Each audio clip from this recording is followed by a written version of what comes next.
This is an aerial photograph of the scene where President Kennedy was assassinated. This is Elm Street, Main Street, and Houston Street. Starting at Main and Houston Streets, we will identify the buildings surrounding the scene. This is the Dallas County Jail, Courthouse, and Records Building. Across Elm Street is the Dal-Tex Mart Building. Across Houston Street is the Texas School Book Depository Building. This is the Triple Underpass. This is the Post Office Terminal Annex Building. These buildings across Houston Street had been demolished at the time of the assassination, and steelwork was up to 13 floors for the new county courthouse and jail. This is the old county courthouse. The center area is Dealey Plaza. The motorcade came down Main Street to Houston Street and turned right to go over 1 block to Elm Street and turn left. This was necessary so the motorcade could get to the Stemmons Expressway entrance on the right side of Elm Street. There's a concrete curb between Main and Elm Streets which prohibits Main Street traffic from crossing Elm Street to get to the expressway entrance. The motorcade was in view of the assassin from the time it entered the Main and Houston Street intersection and remained in view until here, except for this area, when this tree blocked the view a few moments. 8mm movie film of the entire assassination was taken by Abraham Zapruder, who was standing here. Additional films were taken by Mary Muchmore, who was standing here, and Orville Nix, who was standing here. The Muchmore and Nix movies did not include the entire assassination. The president's car was in this position when he was shot in the neck, and in this position when he was shot in the head. The following scene is a panoramic view taken from this point.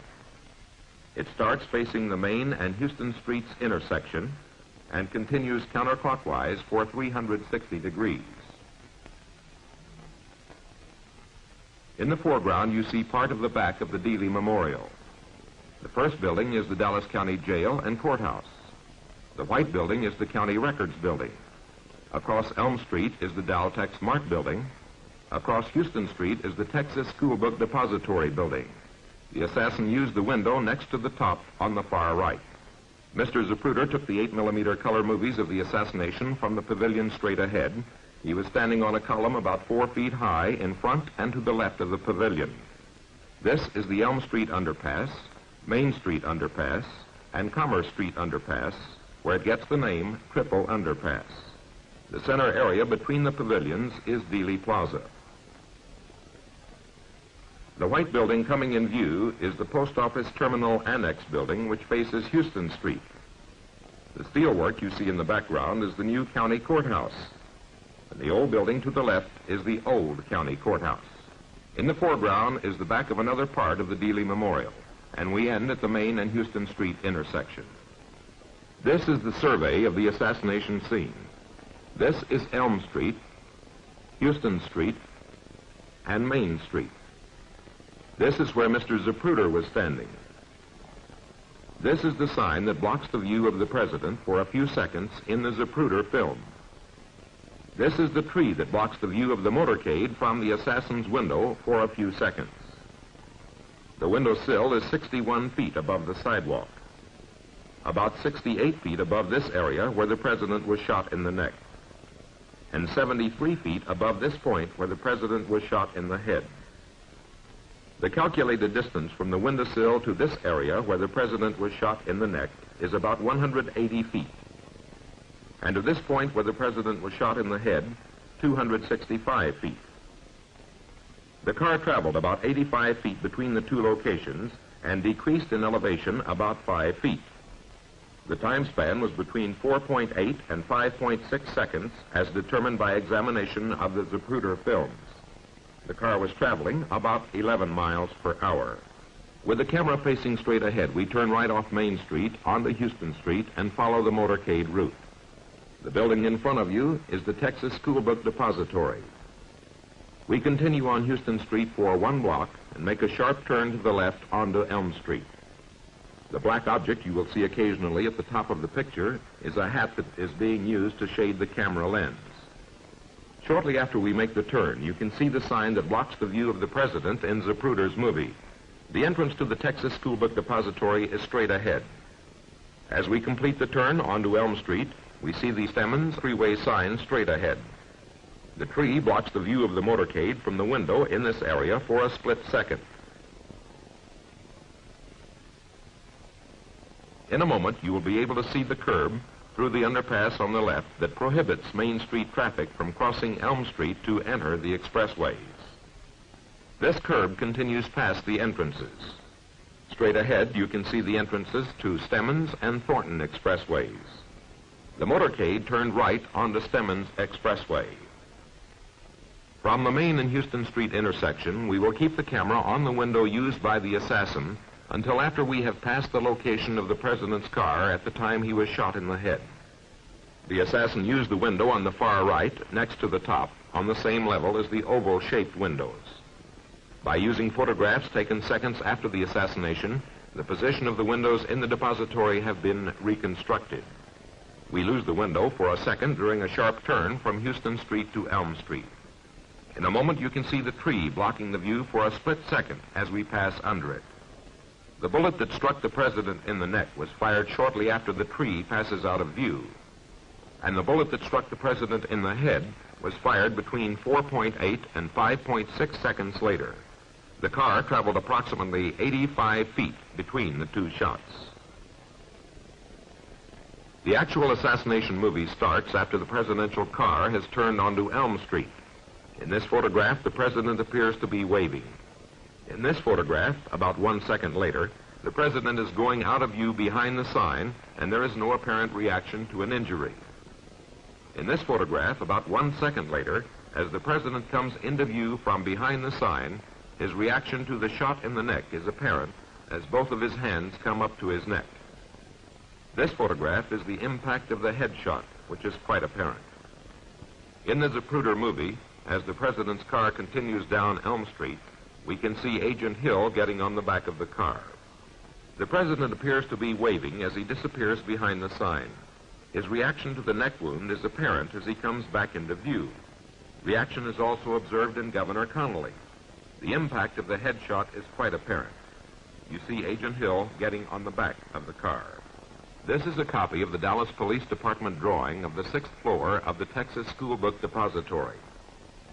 The building is 97 feet by 97 feet and has 36 somewhat evenly spaced columns. Elm Street is at the bottom of the drawing. Houston Street is to the right. The assassination took place from here. These are two service elevators, one facing west and the other east. This is the stairway going up and the stairway going down. The gun was found here in front of the down stairway. The following scene is a panoramic view taken from here, looking in this direction, and continues around to the service elevator here. Notice the condition of the boxes on the 6th floor as we pan around to the left. The assassination took place from the opposite corner of the building from where this scene was filmed. The stairway is behind us, and as you see, it's impossible to see anything in the opposite corner of the building. Oswald's duties as an employee of the depository required him to frequent the 6th floor while filling orders and delivering the filled orders to the 1st floor shipping area. Straight ahead is the main aisle on the north side of the building. It has several aisles that lead off to the right and the front of the building. We continue around until the west elevator is in view. This is the drawing of the 6th floor again.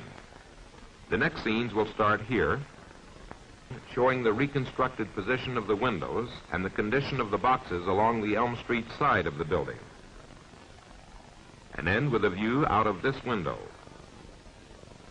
It will also show the floor repairs being conducted in this area, which required boxes to be moved down here, which helped conceal the assassin's window.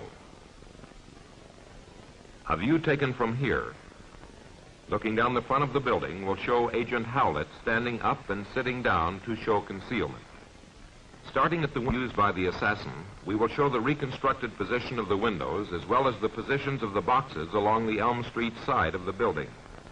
You will notice that the first two sets of windows shown in this scene offer considerable protective cover for hiding someone, while the rest of the windows along Elm Street are clear of any boxes. We will end this scene with a view out of the window at the far end of the building.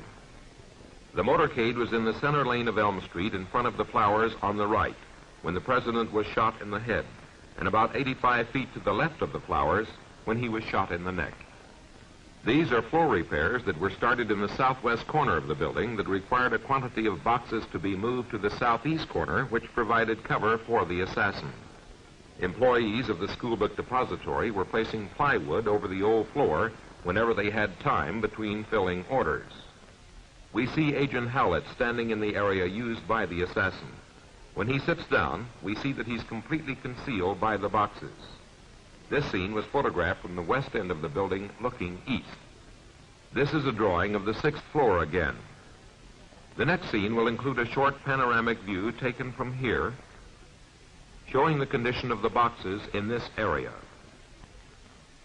After that, there will be scenes taken from here, looking in this direction, and from this point, looking in this direction. Then there will be a view out of the window over the boxes, followed by simulated motorcades viewed out of the window. The window on the left, on the other side of these boxes, is the one used by the assassin. Notice the position of the boxes as we turn slightly to the right. These pictures were taken from eye level by a man 5 feet 8.5 inches tall. This is the reconstructed position of the boxes at the window. Elm Street is to the right. A paper wrapper was found in the corner behind the pipes, and it is believed this paper was used to wrap the gun. Agent Howlett is sitting in the position it is believed the assassin did, and he is pointing in the direction the rifle would have been pointed. The right index fingerprint and left palm print of Lee Harvey Oswald were found on the right and left sides of the box immediately in front of Agent Howlett. The right palm print of Lee Harvey Oswald was found on the right side of the box on which Agent Howlett is sitting. Howlett is pointing in the direction the rifle would have been pointed. Notice how low the window is to the floor. We look out of the window over the reconstructed position of the boxes for a few seconds before we remove the boxes to photograph the simulated motorcade. This is a simulated motorcade as it turns from Main onto Houston Street. The 2 motorcycle policemen are the 2 men who were in the same relative position to the president's car at the time of the assassination. They assisted in determining the approximate speed of the president's car during the filming of these scenes. As you will notice in this scene, the turn from Houston onto Elm Street is quite sharp. The 2 motorcycle policemen said the turn was so slow they had trouble keeping their balance. In a moment, you can see the tree blocking the view of the car for a split second. The shot that struck the president's neck occurred shortly after the car comes into view from behind the tree, and the shot that struck his head when he was about 85 feet down the road. This is a photograph from the reenactment made for the President's Commission using the Secret Service follow-up car. The 2 men have been positioned in the locations of President Kennedy and Governor Connally as closely as possible by use of the Zapruder movie. The scope crosshairs are located at the entrance point of the shot that struck the president's neck. Notice the position of the man simulating Governor Connally. The commission concluded that the bullet that exited the president's neck entered Governor Connally. This photograph shows the reconstructed positions of President Kennedy and Governor Connally at the time the bullet struck the president's head. This view of the simulated motorcade is through a 4-power 18mm Ordnance Optical Incorporated rifle scope, the same make and model scope that was used by the assassin. You can see the degree of amplification offered by the scope by looking at the people outside of the scope as well as the parked cars. It is impossible to show in a movie the scale dimensions of everything exactly as observed out of the window due to the various distances from projector to screen. However, these scenes viewed through the scope give you the same field of view as that the assassin saw through his scope. No attempt was made to keep the crosshairs of the scope on the exact points the shots entered the president. The car used here is a Lincoln Continental convertible, which is considerably shorter than the president's car. Also, the fact that Governor Connally, seated in the jump seat, would be closer to the president and a little more to the left than the man seated in the front seat of the car in these scenes. This is the simulated motorcade in slow motion. The The commission report says there was no indication that a bullet struck any part of the interior of the presidential limousine, with the exception of the cracking of the windshield and the dent on the windshield chrome. Neither of these points of damage could have been caused by the bullet which exited the president's neck at a velocity of about 1,775 feet per second, as determined by test. If the trajectory had permitted the bullet to strike the windshield or windshield chrome, the bullet would have penetrated it and traveled a substantial distance down the road, unless it struck some other object en route. Therefore, the bullet probably passed through Governor Connolly's body, and a subsequent shot penetrated the president's head. No other shot struck any part of the automobile, and 3 shots were fired. So it follows that one shot probably missed the car and its occupants. The evidence is inconclusive as to whether it was the first, second, or third shot that missed. Tests conducted for the President's Commission indicated that 2.3 seconds was required to operate the bolt-action rifle between shots. Keep in mind that projector speed will vary, so the times may vary slightly. But immediately following this scene, we will have a scene 5.6 seconds long. This is the longest time span the Commission report stated in which the assassination could have occurred. The scene will start as the car exits from behind the tree and end 5.6 seconds later. There will be a beep tone at 4.8 seconds, which is the shortest time span the Commission report stated in which the assassination could have occurred.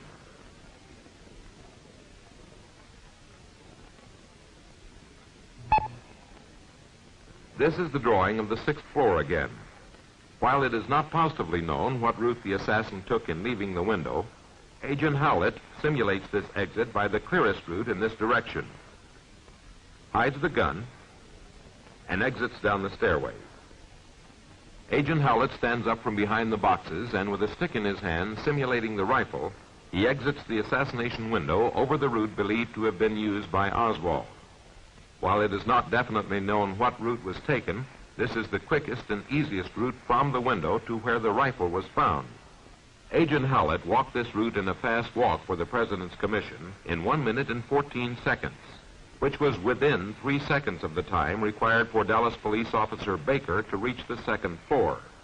Officer Baker testified that he saw something through the glass in the door on the 2nd floor, or saw the door closing as he came up the stairway to the 2nd floor. This was the reason he turned and went into the employees' lunchroom where he confronted Oswald. The President's Commission established that both of the elevators were on the 5th floor, so Oswald had to use the stairway to get from the 6th floor to the 2nd floor. Agent Howlett makes a turn to the right and back to the left in front of the west elevator. And as he approaches the down stairway, he places the stick in the location where the gun was found and exits the down stairway. Agent Bailey exits the stairway on the 2nd floor and walks to the door leading to the offices. Notice the glass in the door that Officer Baker talked about. We turn left and walk into the employee lunchroom where Officer Baker confronted Oswald.